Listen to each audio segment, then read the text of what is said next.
Hello friends. The current Iran war has rapidly evolved into a high-intensity conflict marked by missile exchanges, disruptions to the Strait of Hormuz, and regional spillover.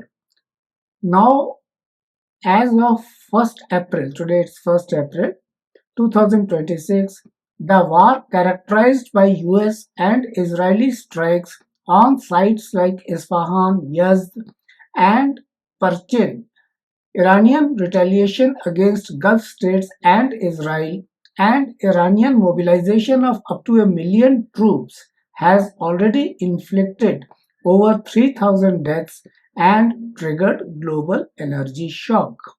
Yet, its true significance lies beyond the battlefield. There are reports of the United States President desperately seeking an honorable exit. However, this conflict serves as a geopolitical stress test, exposing fractures in the post World War II order and accelerating a transition toward a fragmented multipolar world. In a scenario where the war drags on without decisive victory, marked by attritional strikes, proxy escalations, and economic fallout, the premises which I'll be outlining here suggest profound realignments. Alliances long taken for granted are eroding. New power centers are emerging, and institutions like NATO and the UN face existential questions. Let us analyze each point through a realist lens of balance of power dynamics, tempered by liberal institutionalist insights on alliance, cohesion, and constructivist views on identity driven shifts, projecting plausible long term outcomes by 2030 2040. The war has laid bare NATO's internal divisions, with key allies refusing direct involvement and even imposing logistical barriers. Spain's decision to close its airspace to US military aircraft involved in Iran operations and to deny uses of bases like Rota and Maran represents a stark rebuke, forcing US flights to reroute and highlighting Madrid's view of the conflict as illegal.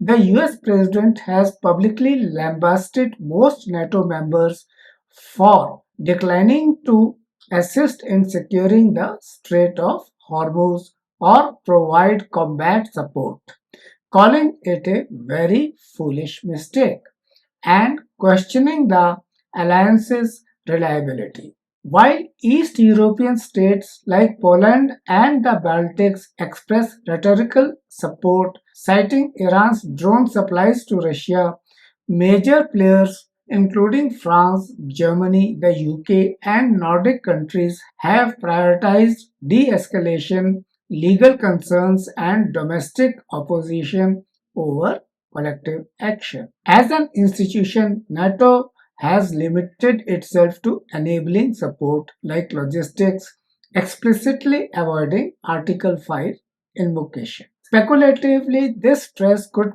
precipitate NATO's gradual demise or radical reconfiguration. In a prolonged war scenario, US unilateralism, evident in the president's tariff threats and demands for burden sharing, erodes trust. European states already investing in strategic autonomy post Ukraine may accelerate initiatives like the European Union's Parliament Structured Cooperation, also known as PESCO, and a Common Defense Fund.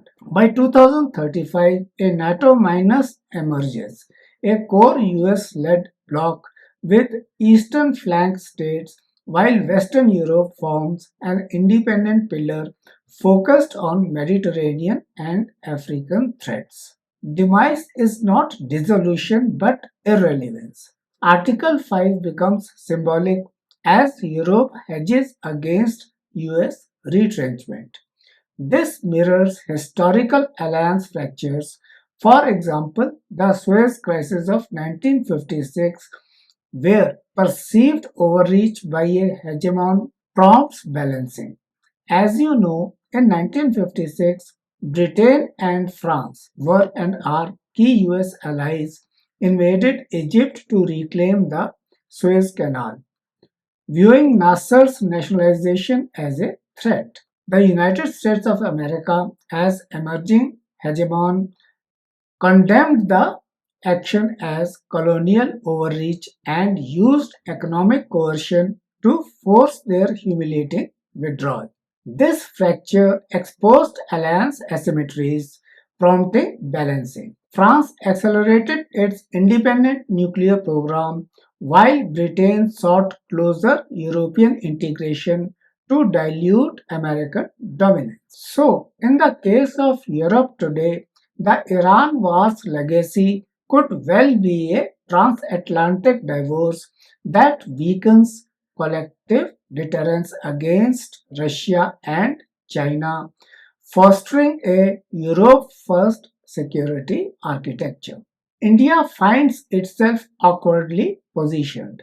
Its post 2010s tilt toward the US Israel axis, which was driven by defense pacts, Quad ambitions, and rivalry with Pakistan, clashed with deep historical ties with Iran and Russia. Officially neutral, New Delhi has condemned Iranian attacks on Arab states but avoided criticizing US Israeli strikes on Iran. At the same time, the Indian Prime Minister's pre-war Tel Aviv visit signaled an alignment that has upset the traditional friends. Traditional friends means Iran and Russia. Consequently, energy realities bite. The Hormuz disruptions have spiked oil prices, prompting India to rekindle Russian LNG and crude ties it had curtailed under US pressure. But the former preferential treatment is absent now. Traditional assets like the Chabahar port bypassing Pakistan for Central Asia access and Iranian oil imports are now liabilities, with Tehran viewing India's silence as betrayal. India is now stuck in the no man's land, which is proving costly in a speculative multi year scenario. In the short term, the consequences are economic hits from volatile energy. India imports about 85% of its oil and strained BRICS dynamics, where Russia and China dominate. In the long term, India's multi alignment doctrine is bound to fray. Outsmarting Pakistan via the American camp alienates Iran, which was a counterweight to Sunni Gulf states, and Russia, which has been a key arms supplier for a very long time. By 2030, Delhi may face a forced pivot, deepening US defense ties at the expense of Eurasian connectivity, or isolation if Washington demands exclusive loyalty amid tariff wars. The Iran war exposes the limits of hedging, which was supposedly India's grand strategy and was lauded for autonomy. Now it risks becoming reactive, diminishing its swing state leverage in a fragmented order. This fragmented world order. This is proving costly indeed. India has lost Iranian goodwill, which would hamper Afghanistan, Pakistan, or AFPAC policy, and Russian energy deals will inflate import bills. We are not going to get concession anymore. The war's attritional nature, despite strikes degrading Iranian missile production and bases, has tarnished the US military's aura of invincibility. Iran's mobilization, proxy activations like Houthis and Hezbollah, and Hormuz toll collection gambit, which would be in Chinese or Iranian currencies, show resilience, not collapse. US troop buildups in the form of additional Marines, potentially about 10,000 more, and career deployments evoke Iraq Afghanistan quagmires rather than Desert Storm decisiveness. Speculatively speaking, this image damage prompts global reconfiguration. Realist theory predicts balancing. Gulf states may diversify towards China and Russia or Russia for arms. Southeast Asian nations may question US extended deterrence.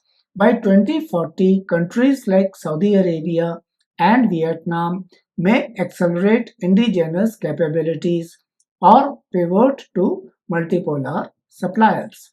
The US forever wars narrative resurfaces, eroding soft power and credibility. In the long term, this accelerates de-dollarization and erodes the US as security guarantor, forcing Washington into transactional bilateralism over alliances. The image will shift from indispensable superpower to one among peers. It will become one among equals. This is bound to create new great power equations and dynamics. For a long time, Europe's strategy autonomy was only a rhetoric, but the Iran war is shaping it into a tactile and urgent push. Opposition to US escalation, evident in Spain's stance and broader calls for de escalation, highlights divergence from Washington. Energy shocks and refugee fears have amplified domestic pressure for self reliance. This is accelerating EU defense integration in the form of joint procurement, a rapid reaction force, and nuclear sharing debates.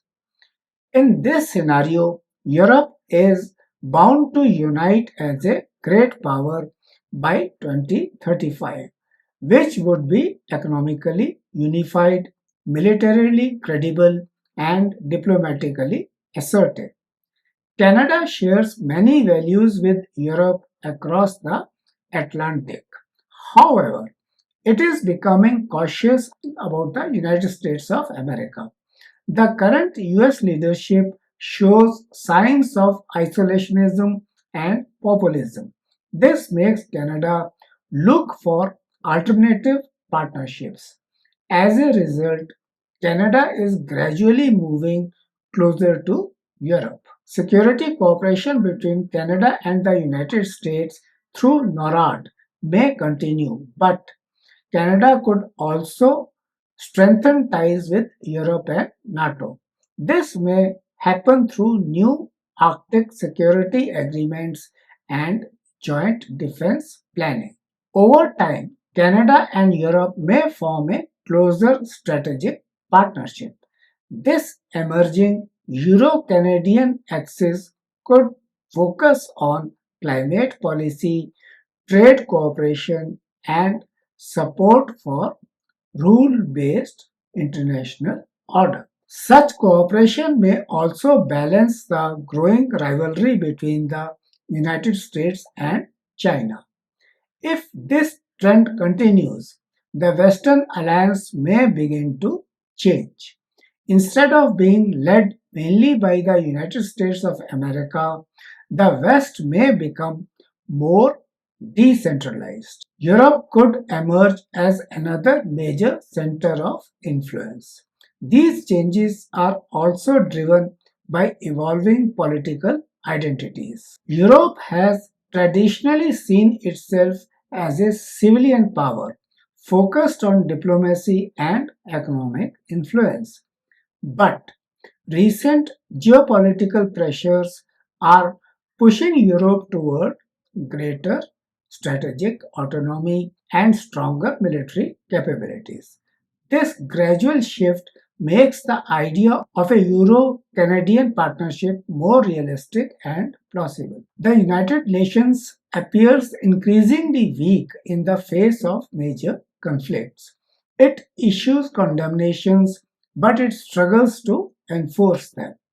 Even when the Security Council acts, resolutions often remain limited and selective. For example, actions may focus only on retaliation rather than the broader conflict.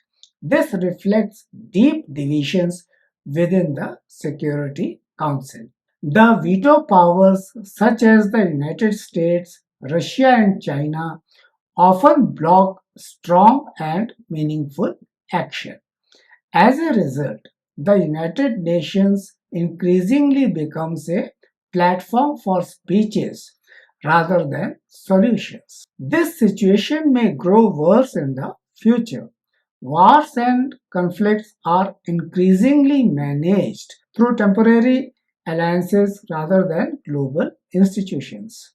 Countries form ad hoc coalitions such as the United States and Israel on one side and Iran backed groups on the other. These arrangements bypass multilateral institutions like the United Nations.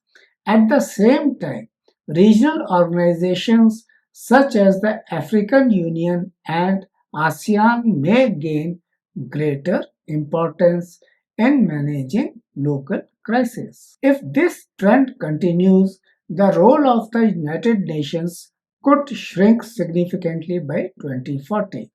The organization may focus mainly on humanitarian work, such as refugee assistance and disaster relief. Meanwhile, smaller and more flexible groups of countries may dominate global decision making. These minilateral groupings and great power negotiations could replace large global forums. This shift reflects a broader change in global politics. The idea that international institutions can maintain order is weakening. Instead, power politics is becoming more dominant.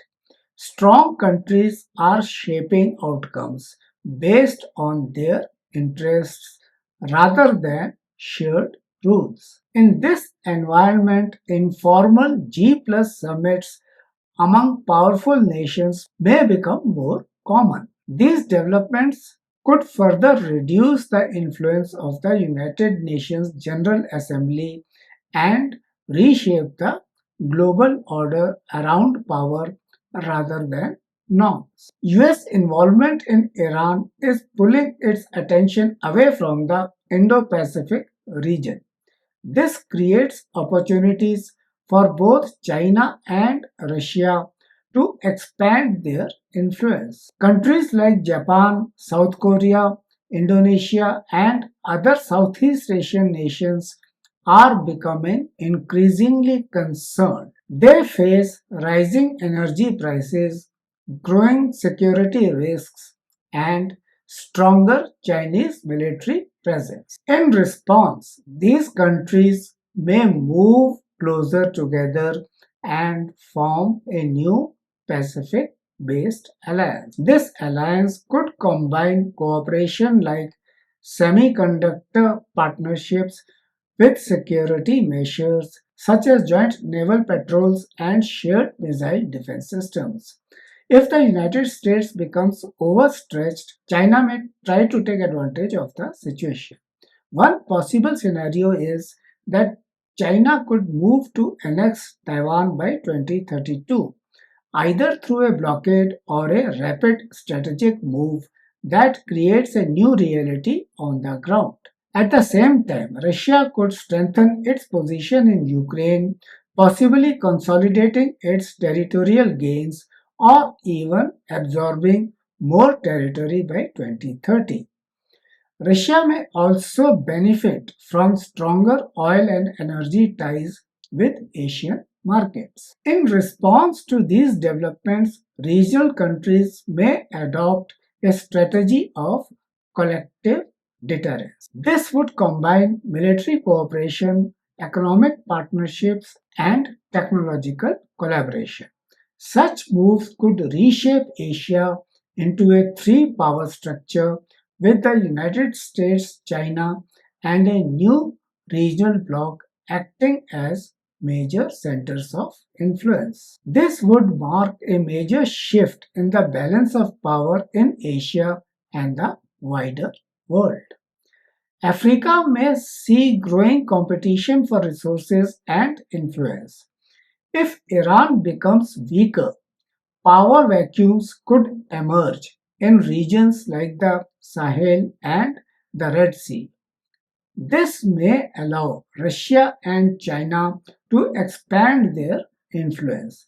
As competition grows, some African countries may face political instability, military coups, or proxy conflicts backed by outside powers. In Latin America, governments may continue to diversify their global partnerships. Many countries could strengthen their ties with BRICS and other non Western partners. This trend may reduce dependence on the United States and move away from traditional influence often associated with the Monroe Doctrine.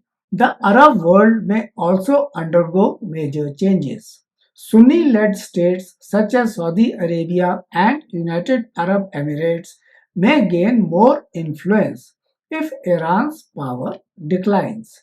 However, doubts about US reliability could create divisions among Gulf countries. This may lead to smaller Gulf focused alliances or agreements mediated by China. At the same time, weakened Shia groups in the region may become more radical.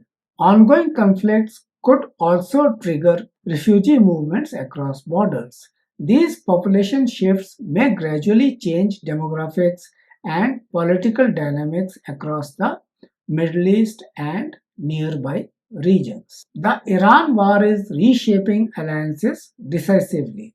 NATO frays, India hedges painfully, US prestige dips, Europe ascends, the UN withers, Asia polarizes, and global South regions realign. By mid century, a multipolar order, five or six poles US, Europe, Canada, China, Russia, Indo Pacific blocs, and perhaps India too replaces unipolarity. Realism triumphs. States balance threats. Identities evolve. Institutions adapt or die. This scenario is not deterministic but probable if the war prolongs without resolution. Policymakers must navigate the flux. For India, recalibrate multi alignment. For the world, embrace pragmatic pluralism. And what would be the war's ultimate legacy?